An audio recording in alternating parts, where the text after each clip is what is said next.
ꯈꯨꯔꯨꯝꯖꯔꯤ ꯃꯌꯥꯝ ꯁ꯭ꯋꯥꯏꯗꯗꯤ ꯗꯤꯋꯥꯂꯤꯁꯦ ꯌꯥꯝ ꯀꯜꯂꯦ ꯅꯨꯃꯤꯠ 4-5ꯅꯤꯒꯤ ꯃꯃꯥꯡꯗꯒꯤꯀꯣ ꯃꯩ ꯊꯥꯅꯔꯦ ꯑꯩꯈꯣꯏꯒꯤꯗꯤ ꯊꯥꯟꯗ꯭ꯔꯤꯕꯀꯣ ꯑꯗꯨꯏꯁꯨ ꯑꯩꯈꯣꯏꯁꯨ ꯁ꯭ꯋꯥꯏꯗ ꯂꯩꯕꯅꯤꯅ ꯁ꯭ꯋꯥꯏꯒꯤ ꯃꯑꯣꯡꯗꯣ ꯑꯗꯨꯝ ꯇꯧꯅꯕ ꯈꯔ ꯌꯥꯝ ꯃꯩ ꯊꯥꯅꯕ ꯍꯥꯟꯅꯒꯤ ꯃꯩꯗꯤ ꯃꯌꯥꯝ ꯑꯃ ꯂꯩꯌꯦꯕꯀꯣ ꯃꯩ ꯊꯥꯅꯕ ꯑꯗꯣ ꯑꯅꯧꯕꯁꯨ ꯈꯤꯇꯪ ꯑꯩꯈꯣꯏꯒꯤ ꯑꯣꯟꯂꯥꯏꯟꯗꯒꯤ ꯍꯧꯖꯤꯛꯀꯥꯟ ꯌꯥꯝꯅ ꯑꯣꯐꯔ ꯄꯤꯔꯤꯗꯅꯀꯣ ꯑꯗꯨꯗ ꯑꯩꯅ ꯑꯣꯟꯂꯥꯏꯟꯗꯒꯤ ꯄꯣꯠ ꯈꯔ ꯂꯩꯖꯩꯌꯦ ꯗꯤꯋꯥꯂꯤꯒꯤꯗꯃꯛꯇ ꯑꯗꯣ ꯃꯌꯥꯝꯗ ꯁꯨꯝ ꯁꯤꯌꯔ ꯇꯧꯒꯦ ꯎꯠꯆꯒꯦ ꯇꯧꯕꯅꯤ ꯌꯦꯡꯃꯤꯟꯅꯁꯤꯀꯣ ꯃꯌꯥꯝ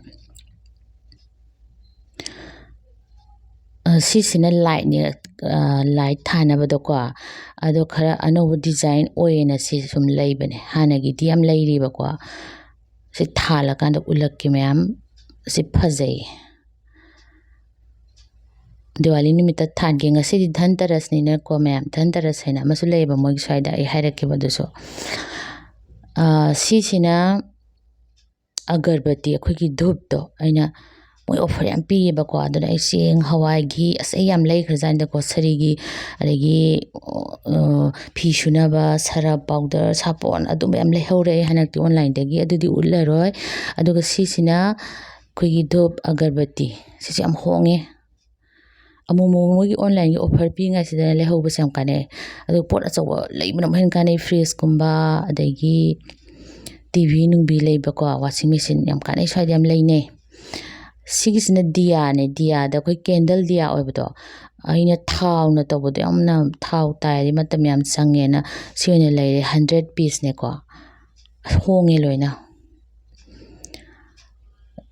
ꯁꯤꯅ ꯁꯦꯟꯇꯦꯠ ꯑꯣꯏꯕ ꯑꯩꯈꯣꯏꯒꯤ ꯃꯅꯝ ꯅꯨꯡꯁꯤꯕꯤ ꯑꯩꯈꯣꯏꯒꯤ ꯂꯦꯚꯦꯟꯗꯔꯅꯤ ꯃꯅꯝ ꯅꯨꯡꯁꯤꯕꯤ ꯀꯦꯟꯗꯜ ꯔꯨꯝꯗꯒ ꯊꯝꯕꯗ ꯌꯥꯝ ꯃꯅꯝ ꯅꯨꯡꯁꯤꯕꯗꯣꯀꯣ ꯁꯤ ꯑꯗꯩ ꯃꯥꯒꯤ ꯑꯦꯛꯁꯇ꯭ꯔꯥ ꯈꯔꯁꯨ ꯍꯥꯞꯄꯛꯄꯅꯦ ꯑꯗꯒꯤ ꯁꯤꯅ ꯑꯩꯅ ꯈꯟꯕꯗ ꯑꯩ ꯏꯆꯥꯅꯨꯄꯤ ꯑꯇꯣꯝꯕꯤꯗꯣ ꯌꯥꯝꯅ ꯑꯥꯔꯠ ꯌꯥꯝ ꯄꯥꯝꯃꯦ ꯃꯕꯥꯅꯤꯃꯛ ꯑꯩ ꯏꯆꯥ ꯑꯅꯤꯁꯦ ꯑꯗꯨ ꯃꯕꯥꯅꯤ ꯔꯪꯒꯣꯂꯤ ꯁꯦꯝꯒꯦ ꯍꯥꯏꯕꯀꯣ ꯑꯗꯣ ꯔꯪꯒꯣꯂꯤꯒꯤ ꯑꯩꯈꯣꯏꯒꯤ ꯄꯥꯎꯗꯔꯁꯦ ꯁꯤꯁꯨ ꯈꯔ ꯂꯩꯕꯤꯔꯦ ꯑꯇꯥꯡꯕ ꯄꯣꯠ ꯑꯝꯇ ꯅꯠꯇꯦ ꯑꯩꯅ ꯂꯩꯔꯤꯁꯦ ꯑꯍꯥꯟꯕꯗ ꯑꯩꯈꯣꯏꯅ ꯍꯣꯂꯤꯒꯤ ꯇꯩꯅꯕ ꯑꯕꯤꯔꯗꯣ ꯑꯗꯨꯅ ꯁꯦꯝꯃꯦꯕ ꯑꯗꯨ ꯌꯥꯝ ꯅꯨꯡꯉꯥꯏꯇꯦꯕꯀꯣ ꯄꯤꯌꯣꯔ ꯑꯩꯈꯣꯏꯒꯤ ꯄꯥꯎꯗꯔꯁꯤꯅ ꯅꯨꯡꯉꯥꯏꯕ ꯍꯦꯜꯂꯦꯕꯀꯣ ꯁꯤꯁꯨ ꯃꯣꯏꯒꯤꯗꯃꯛꯇ ꯈꯔ ꯂꯩꯕꯤꯔꯦ ꯑꯩꯅ ꯈꯟꯕꯗ ꯁꯤꯁꯨ 100 ꯈꯤꯇꯪ ꯍꯦꯟꯕꯅꯦ ꯑꯗꯣ 10ꯅꯤ ꯀꯂꯔꯁꯦ ꯌꯥꯝ ꯍꯣꯡꯉꯦ ꯁꯤ ꯈꯔꯅꯤ ꯑꯗꯨꯒ ꯅꯨꯡꯗꯥꯡꯗ ꯑꯃꯨꯛ ꯂꯩꯕ ꯆꯠꯀꯅꯤ ꯑꯗꯨ ꯃꯨꯠꯆꯔꯛꯀꯦꯀꯣ ꯁꯤꯅ ꯃꯌꯥꯝ ꯃꯤ ꯑꯃꯅ ꯒꯤꯐ ꯄꯤꯔꯛꯄꯅꯦ ꯁꯤꯅ ꯁꯣꯟ ꯄꯥꯄ꯭ꯔꯦ ꯑꯩꯈꯣꯏ ꯃꯌꯥꯡ ꯃꯀꯣꯏ ꯍꯥꯏꯕꯗꯣ ꯑꯩꯈꯣꯏꯅ ꯑꯉꯥꯡ ꯑꯣꯏꯔꯤꯉꯩꯗ ꯆꯥꯔꯛꯄꯗꯣ ꯌꯥꯝꯅ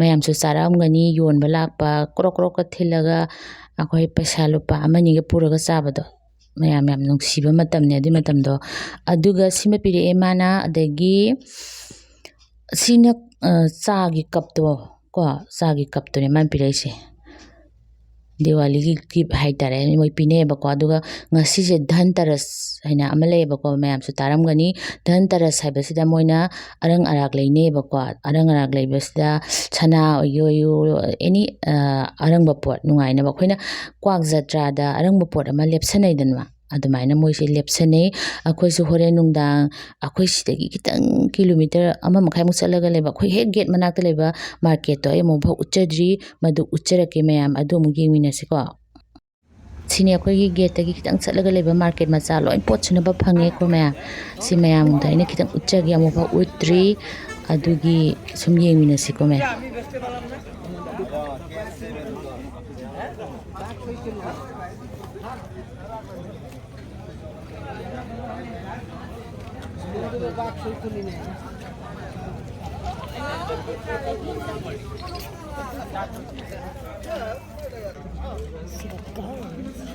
ꯃꯌꯥꯝ ꯁꯤꯗꯅꯅꯦꯀꯣ ꯑꯩꯈꯣꯏꯒꯤ ꯋꯤꯟꯇꯔ ꯚꯤꯖꯤꯇꯦꯕꯜꯒꯤ ꯂꯩꯒꯨꯝꯕ ꯆꯥꯔꯒꯨꯝꯕ ꯈꯔ ꯌꯣꯜꯂꯝꯃꯦ ꯑꯩꯈꯣꯏ ꯁꯤꯗꯒꯤ ꯑꯌꯥꯝꯕ ꯂꯩꯔꯒ ꯊꯥꯕꯅꯦꯀꯣ ꯇꯥꯡꯗꯤ ꯌꯥꯝ ꯇꯥꯡꯉꯦ ꯑꯗꯣ ꯑꯩꯈꯣꯏ ꯃꯅꯤꯄꯨꯔꯗꯗꯤ ꯍꯧꯖꯤꯛ ꯁꯅꯥꯔꯩꯁꯦ ꯐꯖꯅ ꯁꯥꯠꯂꯦꯗꯅꯀꯣ ꯁꯤꯗꯗꯤ ꯁꯅꯥꯔꯩ ꯀꯔꯤꯝꯇ ꯁꯥꯠꯇ꯭ꯔꯤ ꯑꯩꯈꯣꯏ ꯖꯅꯋꯥꯔꯤ ꯐꯦꯕꯋꯥꯔꯤ ꯑꯗꯨꯋꯥꯏꯗ ꯁꯥꯠꯂꯦꯕ ꯑꯗꯣ ꯆꯥꯔ ꯌꯣꯜꯂꯦ ꯑꯩꯁꯨ 1-2 ꯈꯤꯇꯪ ꯂꯩꯒꯦ ꯇꯧꯕꯅꯤ ꯍꯤꯡꯒꯣꯜꯗ ꯑꯩꯈꯣꯏꯒꯤ ꯊꯥꯕꯁꯦ ꯃꯅꯥ ꯃꯁꯤꯡ ꯐꯕꯅꯦꯕꯀꯣ ꯇꯤꯟꯒꯨꯝꯕ ꯇꯥꯗꯕꯅꯦ ꯑꯗꯨꯒ ꯄꯣꯂꯤꯅꯦꯁꯟꯗꯁꯨ ꯀꯥꯟꯅꯕꯅꯦ ꯑꯗꯨꯒ ꯑꯇꯩꯗꯤ ꯍꯥꯟꯅ ꯂꯩꯈ꯭ꯔꯕꯅꯤ ꯀꯣꯕꯤ ꯆꯥꯔ ꯀꯔꯤ ꯀꯔꯥꯗꯤ ꯃꯌꯥꯝꯁꯨ ꯎꯔꯝꯒꯅꯤ ꯑꯩꯒꯤ ꯚꯤꯗꯤꯑꯣꯗ ꯑꯗꯣ 1-2 ꯂꯩꯒꯦ ꯇꯧꯕꯅꯤ ꯃꯌꯥꯝ itu gimana kak Esta? Gimana? 2 টাকা 2টা দিয়ে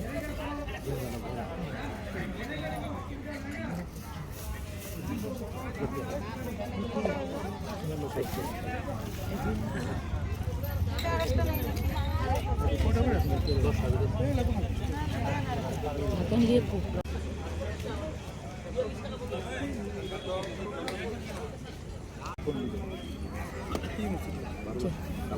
Si Athon bi lupa tara amada.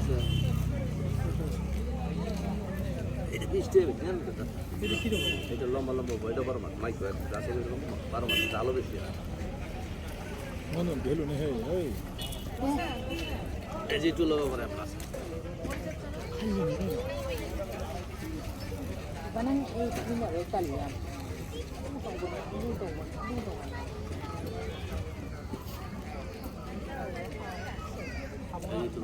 Itu ki? itu মেরি করে টাঙা টাঙা Apa itu? Jangan apa? Itu 10 taka. Dui और ये একটা itu দুই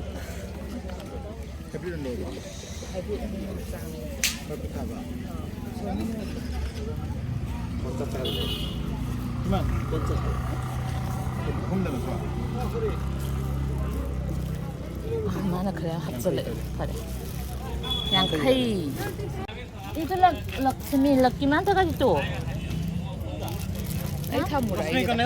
itu gimana पूरा 200 200 mata murah Lakshmi nanti Saraswati Yoi Saraswati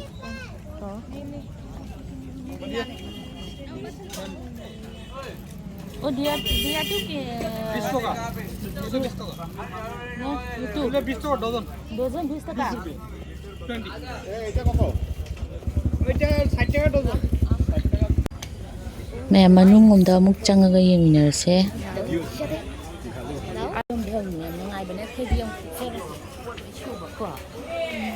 Light man yo le o sire na hai da ba ban lai ra da tu ho thal jang hai dro line si da hang ji ne क्या दो भैया लाडू kiman itu kiman kiman tuh सस्ता আছে ভাই হ্যাঁ সস্তা একদম সস্তা সস্তা কিমান আছে একটু আপনার টোটাল 320 সস্তা 320 না और ये तू 50 পড়বে ये तू একটু আপনার 280 আছে একটু 220 পড়বে डिस्ट्रीब्यूट खत्म पाम সব ধরনের আছে সব মেটালিক আছে আর ইয়া তো আছে আপনি লোক না ডাবল গানে চিন্তা है दाम के एकदम कम लगेगा ये सावे कुछ इन मेकअप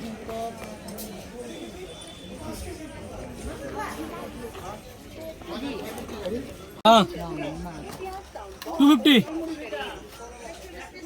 कितना इसका होगा ऐसा इसका 30 रुपये बेचता 25 करके रखा 20 करो तुम्हारा से लेते लेते वो बोल मैंने बोला अच्छा चलिए और अच्छा है वो तो मेरा पसंदीदा है अच्छा किया बहुत प्रोग्रेस मतलब प्रोग्रेस होता है ना तो अच्छा लगता है वही तो नहीं उसमें मैं ऐसा सोच रहा हूँ ना कि जैसे पूरा कोई बोल रहा है कि मेडिसिन ही खोल दो मैं बोला मेडिसिन प्रॉफिट तो सभी में है लेकिन तो मैं सोच रहा हूँ आपका तो यही पे एक्सपीरियंस है तो यही करना ये बड़ा कर दो यही बड़ा करूँगा हाँ और मतलब फिक्स टाइप का सुंदर सा एक मतलब दाम की रेट लगे मार्जिन रेट अरे दाम तो थोड़ा कम ही करना पड़ेगा वही तो नहीं हाँ आओ कहते आओ सब सस्ता लगी जाओ हाँ जी आपको 요리 빠빠 100 बसे 그냥 로딩 넣고게 पप केटा भाई दो ये पैकेट 또 풀저리 हाँ बेटा 풀저리 시리 안 달래 25 10 टा ना एक मिनट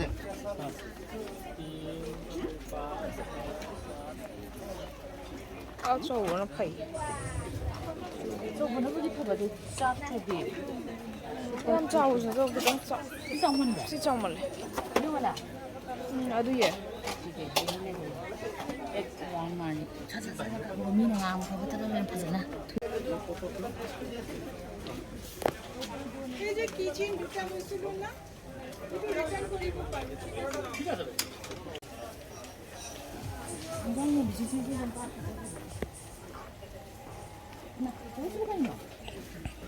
ꯃꯦꯝꯁꯤꯗꯩ ꯁꯕꯖꯤꯁꯨ ꯃꯌꯥꯝ ꯆꯥꯕ ꯌꯥꯎꯔꯕ ꯑꯁꯥꯡꯕꯁꯦ ꯑꯁꯤ ꯑꯃꯨꯛꯐꯥꯎ ꯆꯥꯗ꯭ꯔꯤ ꯃꯣꯏꯗꯤ ꯉꯧꯔꯒ ꯆꯥꯏ ꯍꯥꯏ ꯑꯗꯨꯒ ꯙꯟꯇꯦꯔꯁ ꯅꯨꯃꯤꯠꯁꯦ ꯃꯌꯥꯝ ꯌꯥꯝꯅ ꯑꯔꯪꯕꯁꯨ ꯂꯩꯔꯦꯗꯅ ꯑꯗꯨꯒꯅꯦ ꯁꯨꯝꯁꯤꯠꯁꯦ ꯇꯣ ꯌꯥꯝ ꯌꯣꯜꯂꯤꯁꯦ ꯁꯨꯃꯥꯡ ꯁꯤꯠꯅꯕꯒ ꯏꯃꯨꯡ ꯁꯤꯠꯅꯕꯒ ꯂꯩ ꯀꯥꯟꯅꯩꯌꯦꯅꯀꯣ ꯑꯗꯨꯒ ꯃꯪꯒ꯭ꯔꯥꯁꯨ ꯃꯌꯥꯝ ꯅꯍꯥꯟꯃꯨꯛ ꯑꯩꯅ ꯏꯔꯣꯟꯕꯗꯣ ꯌꯥꯝ ꯍꯥꯎꯕꯅꯦ ꯃꯌꯥꯝ ꯆꯥꯕ ꯌꯥꯎꯔꯗꯤ ꯍꯥꯏꯕꯤꯔꯛꯑꯣ ꯑꯩꯅ ꯚꯤꯗꯤꯑꯣ ꯌꯦꯡꯕ ꯃꯇꯨꯡꯗ ꯑꯩ ꯉꯁꯤꯁꯨ ꯈꯤꯇꯪ ꯂꯩꯈꯤꯒꯦ ꯇꯧꯕꯅꯦ ꯑꯗꯨꯒ ꯑꯇꯣꯞꯄ ꯔꯦꯁꯤꯄꯤ ꯁꯦꯝꯕ ꯉꯝꯕ꯭ꯔꯥ ꯌꯦꯡꯒꯦ ꯎꯠꯂꯛꯀꯦ ꯏꯔꯣꯝꯕ ꯅꯠꯇꯕ ꯌꯣꯡ ꯃꯪꯒ꯭ꯔꯥ ꯌꯥꯝ ꯂꯩꯔꯦ ꯑꯩꯈꯣꯏ ꯃꯪꯒ꯭ꯔꯥ ꯍꯌꯦꯡ ꯂꯩꯔꯛꯑꯣ ꯄꯄꯥꯅ ভালো হবে না এটা কিলো কি মান তো এটা কিলো 40 টাকা 40 ए हाँ दो तो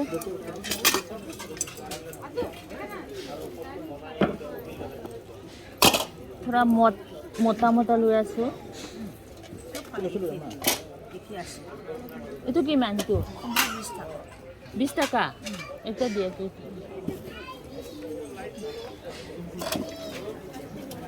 হবে নাকি আরেকটা itu শুন oh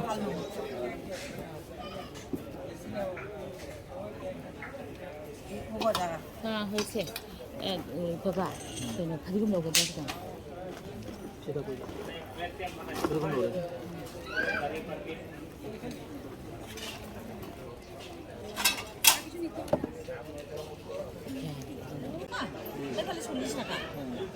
ꯃꯌꯥꯝ ꯑꯩꯁꯨ ꯄꯤꯊ꯭ꯔꯥ ꯌꯣꯟꯕ ꯗꯨꯀꯥꯟ ꯑꯃꯗ ꯆꯪꯉꯦ ꯑꯗꯨꯒ ꯑꯔꯪꯕ ꯃꯆꯥ ꯑꯃ ꯂꯩꯒꯤꯒꯦ ꯇꯧꯕꯅꯤ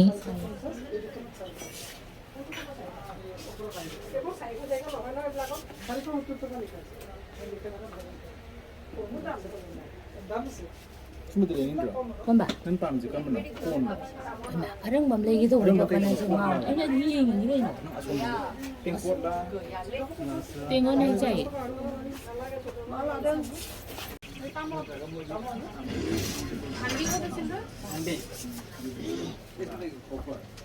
এইবিলাক না ꯑꯉꯥꯡ ꯏꯁꯤꯡ ꯊꯛꯅꯕꯒꯤ ꯆꯅꯤ ꯆꯅꯤ ꯄꯤꯌꯦ ꯃꯌꯥꯝ ꯗꯤꯐꯦꯛ ꯂꯩ ꯏꯇꯣ ꯈꯤꯇꯪ ডিফেক্ট হৈছে ইয়াতে ইয়াতে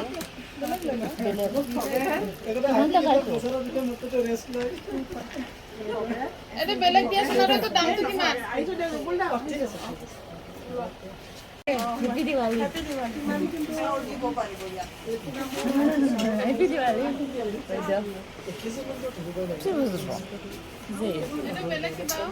Lights ada, ada sanction deba. Hamdan ni kan?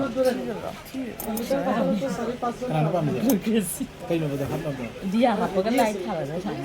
मैं तो अपना पसंद हो वाला पसंद हो एटू के हो दिया लो ये कोला ना एटू दिया एटू किमान एटू 700 Same price. দুটা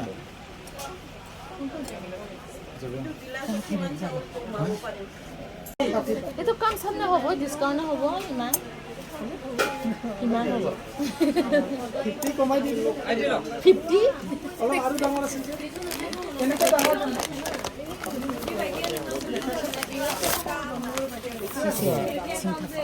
बड़े कम कराही है कराही Sini laure. Soalnya memang chicken gumba, ada ginga gumba jualnya vegetable jualnya kayak sitreng asih di Dhanteras ki. किमान मीटर আছে 10 मीटर मीटर में 38 আমাদের मीटर में 10 Hindian ba? हां Hindian bro. আমাদের मीटर 80 সিনে मीटर 38 Sipan haro kasi. हां Fuzzy colors. Yagan no mandi. 나는 너무 안 돼서 깜짝이야 আমাদের 부재이 আমাদের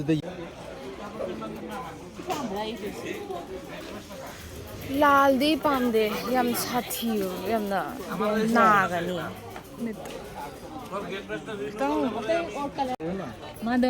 Sidana ko ako'y pi nung yonba. Ako'y loi suye si do bazaar masa se poti khat tangi ba ako'y get hek manakta laibanina aduga potoi suna ba yole sida. The pi nung sidi yam sitreng asidi. Light ka dagi arang arak to na mayam se loi laire ba ko.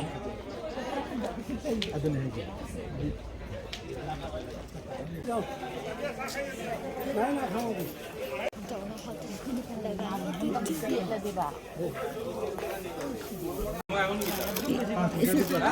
5 liter remote है colour जितना चाहे उतना change कर सकते हो और back side में back tape remote देखा sam itu color ऐसे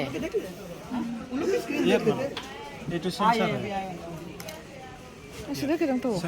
sensor oh iya deh oh तो कम से कम करो कितना बोला था डिस्काउंट दो तो दिवाली के लिए Pakai sana.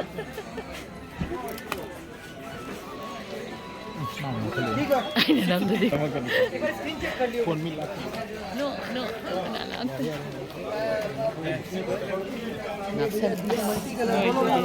एक नॉर्मल कलर मल्टी कलर जो आपका 450 और जो सिंगल कलर इसका खोल सकते हैं ये भी निकल जाएगा ठीक है और ये कि प्लास्टिक कोटेड है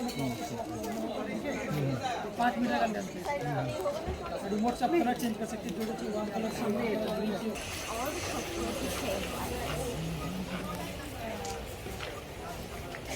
Guinan sip lấy ra ao sim rồi. Sip lấy mình. Tôi hay mẹ chứ. Tôi hay ăn chín vô lý. Khơi bắp sa. Cái cầm.